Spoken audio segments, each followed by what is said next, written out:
नमस्कार मित्रांनो, कसे आहात तुम्ही सगळेजण? आशा करते की तुम्ही नेहमीप्रमाणे अगदी आनंदात आणि निरोगी असाल.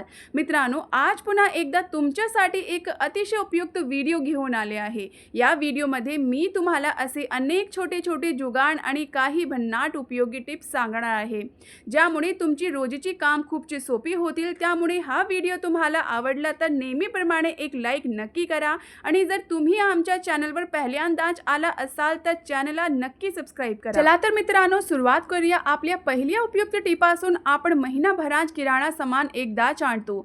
त्यामध्ये बऱ्याच वेळा काही खाद्यपदार्थ जास्त प्रमाणात असल्यामुळे ते पॉलिथिनच्या पिशवीतच बांधून ठेवावे लागतात. आजही अनेक घरांमध्ये हीच पद्धत वापरली जाते, पण त्यामुळे त्या सामानात ओलावा किंवा दमटपणा येतो. परिणामी ते खराब होऊ शकत किंवा त्यामध्ये किडे लागू शकतात. मित्रांनो, यापासून बचाव करण्यासाठी एक सोपा उपाय आहे. घरात वापरून रिकाम्या झालेल्या औषधांच्या छोट्या काचेच्या बाटल्या असतील तर त्याचा वापर करा. हा छोटासा उपाय तुमच्यासाठी खूप उपयोगी ठरेल. आता यासाठी तुम्हाला कोणतीही रिकामी काचेची औषधाची बाटली घ्यायची आहे. तिच्यावरचा भाग काळजीपूर्वक कापून वेगळा करा. हा छोटासा जुगाड जर तुम्ही वापरलात तर पॉलिथिनच्या पिशवीत ठेवलेलं खाण्याचं सामानही जास्त काळ खराब होणार नाही. आणि जर तुमच्याकडे अतिरिक्त डबा नसेल तर तीच पॉलिथिन तुम्ही एअरटाईट डब्यासारखी वापरू शकता. यासाठी पिशवीतील सगळी हवा हलक्या हाताने दाबून बाहेर काढा. आत अजिबात हवा राहू देऊ नका, म्हणजे आत ओलावा तयार होणार नाही आणि बाहेरची हवा जाणार नाही. त्यानंतर बाटली झाकण अशा प्रकारे लावा आणि पिशवीचा उरलेला भाग कापून टाका. मित्रांनो, यामुळे तुम्हाला सामान काढायला खूप सोय होईल. हा छोटासा जुगाड एकदा नक्की करून पहा. तो तुमच्या खूप उपयोगी पडेल. घरात होणारा अनावश्यक खर्चही वाचेल. वेगळा कंटेनर विकत घेण्याची गरज पडणार नाही. अशा प्रकारे पॉलिथिनचा वापर करून तुम्ही पैशांची बचत करू शकता. मित्रांनो, आता पुढचा खूप उपयोगी जुगाड आहे गॅस बर्नरसाठी. आज आपण गॅस बर्नरवर कपाळावर लावतो तशी बिंदी लावणार आहोत. या मागचा एक भन्नाट जुगाड मी तुम्हाला सांगणार आहे, जो तुमच्या खूप उपयोगी पडेल. तुम्ही अनेकदा पाहिला असेल, गॅस स्टोव्ह सुरू केल्यावर काही जणांच्या गॅस बर्नरमधून निळ्या ज्वाळाऐवजी नारंगी किंवा लाल ज्वाळा येते. मित्रांनो, हे याच लक्षण आहे की तुमच्या गॅस बर्नरमध्ये कार्बन साचत आहेत. त्यामुळे गॅसचाही अपव्यय होतो आणि साचलेल्या कार्बनमुळे गॅस बर्नर हळूहळू खराब होऊ लागतो. हे टाळण्यासाठी तुम्ही एक छोटेसे काम करू शकता. मित्रांनो, आपण जी बिंदी कपाळावर लावण्यासाठी वापरतो तशीच छोटीशी बिंदी तुम्हाला घ्यायची आहे. त्यानंतर गॅस बर्नरच्या ज्या छिद्रातून नारंगी किंवा लाल रंगाची ज्वाळा येत आहे त्या छिद्राच्या आतल्या बाजूने अशा प्रकारे बिंदी लावायची आहे.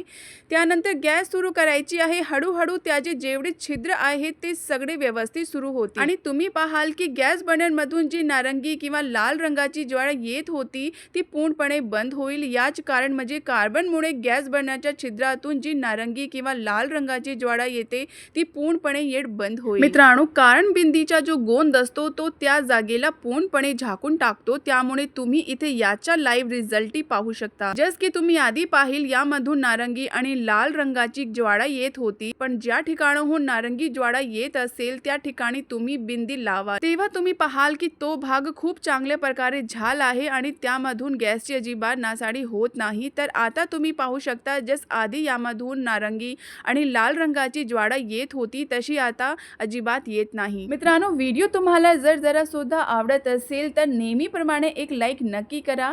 चला आता पुढे जाऊया आपल्या आणखी एक उपयोगी ट्रिक कडे. तर मित्रांनो, खूप घरामध्ये अजूनही सिंक वारंवार ब्लॉक होत. जर तुम्ही तुमच्या घरातही सिंक वारंवार बंद होत असेल आणि पाणी व्यवस्थित जात नसेल तर ही टिप तुमच्या खूप कामाची आहे. तर इथे मित्रांनो, जस की तुम्ही पाहू शकता, सिंक जेव्हा वारंवार ब्लॉक होत ना, ते आपल्या काही चुकामुळेच होत. कारण आपण अनेकदा खाण्यापिण्याच्या छोट्या मोठ्या वस्तू किंवा फूड पार्टिकल नकळत सिंक मध्ये जाऊ देतो. आपल्याला त्याच कळतही नाही आणि त्यामुळे आपला सिंक ब्लॉक होत. मित्रांनो, म्हणून तुम्ही वेळोवेळी एक काम नक्की केलं पाहिजे, ज्यामुळे तुमचा सिंक कधीही ब्लॉक होणार नाही. तर इथे तुम्हाला काय करायचे आहे, सिंकच्या छोट्या छोट्या छिद्रामध्ये जे काही अडकलेलं असेल ते तुम्ही कात्रीच्या मदतीने अगदी सहजपणे बाहेर काढू शकता. मित्रांनो, माझ्याकडे इथे मोठी कात्री आहे. तुमच्याकडे छोटी कात्री असेल तरी तिचाही वापर करू शकता. त्यामुळे याच्या आतमध्ये जितकाही कचरा अडकलेला असेल, मग तो खाण्यापिण्याचा असो, तो अगदी सहजपणे बाहेर निघून येईल. हे केल्यानंतर तुम्ही नेहमी एक काम नक्की करा. जेव्हा कधी तुम्हाला वाटेल की तुमचा सिंक आता ब्लॉक होऊ लागला आहे आणि त्यामधून पाणी खूपच हळूहळू जात आहे, तेव्हा इथे तुम्हाला एक ग्लासमध्ये गरम पाणी घ्यायचे आहे. त्यामध्ये 1 चमचा बेकिंग सोडा म्हणजे खायचा सोडा टाकायचा आहे आणि ते मिश्रण सिंकमध्ये ओतून द्यायचे आहे. हा उपाय मात्र तुम्ही रात्रीच्या वेळीच करा. पुढचा उपयोगी हॅक येतो मित्रांनो, इथे अनेकदा आपण कांदा किंवा लसणाची साल वाया गेली म्हणून फेकून देतो, पण अशी चूक अजिबात करू नका. तुम्ही या सालींच्या घरच्या घरी खूप छान उपयोगी करू शकता. यामध्ये 1 चमचा मीठ टाका, त्यानंतर या सालीवर थोड्या लवंगा घाला. आता गॅस सुरू करून त्यावर एक सॉसपॅन ठेवा आणि त्यामध्ये अर्धा ग्लास पाणी घाला. पाणी चांगलं गरम झालं की मित्रांनो, आता या पाण्यामध्ये ही सर्व साल आणि आपण घातलेलं मीठ टाका. यामुळे खूप छान असा एक द्रावण तयार होतं. आता तुम्हाला फक्त काही मिनिट वाट पाहायची आहे. काही मिनिटांतच तुम्हाला याचा रंग पूर्णपणे बदललेला दिसेल, कारण या सगळ्या गोष्टी एकत्र येऊन खूप छान प्रतिक्रिया देतात आणि आपल्या उपयोगाचे एक प्रभावी द्रावण तयार होतं. जसं तुम्ही पाहू शकता, याला आता छान रंग आला आहे. आता या टप्प्यावर गॅस बंद करा आणि हे द्रावण एक खाद्य स्वच्छ भांड्यात काढून घ्या. तर मित्रांनो, आता हे द्रावण पूर्णपणे थंड होऊ द्या. द्रावण थंड झाल्यानंतर ते स्प्रेच्या बाटलीत किंवा साध्या बाटलीतही भरून ठेवू शकता. हे एक अतिशय प्रभावी द्रावण तयार होतं, जे आपल्या खूप उपयोगी पडतं. अनेक घरामध्ये आजही माशा, डास आणि इतर छोटे कीटकांचा त्रास होत असतो. मग कोणताही ऋतू असो, जेव्हा तुमच्या घरात पाल, डास, छोटे कीटक किंवा माशा जास्त प्रमाणात दिसू लागतील, तेव्हा हे द्रावण संपूर्ण घरात किंवा ज्या ठिकाणी त्याचा जास्त वावर आहे त्या भागात स्प्रे करा. विशेषतः बाथरूमच्या भागात डास जास्त असतात, त्यामुळे तिथे नक्की स्प्रे करा. हे द्रावण तुम्ही इतर ठिकाणीही स्प्रे करू शकता. विशेषतः संध्याकाळच्या वेळी घराबाहेर डास जास्त असतात, त्यामुळे घरच्या गेटजवळ आणि खिडक्यांच्या आसपास हे द्रावण नक्की स्प्रे करा.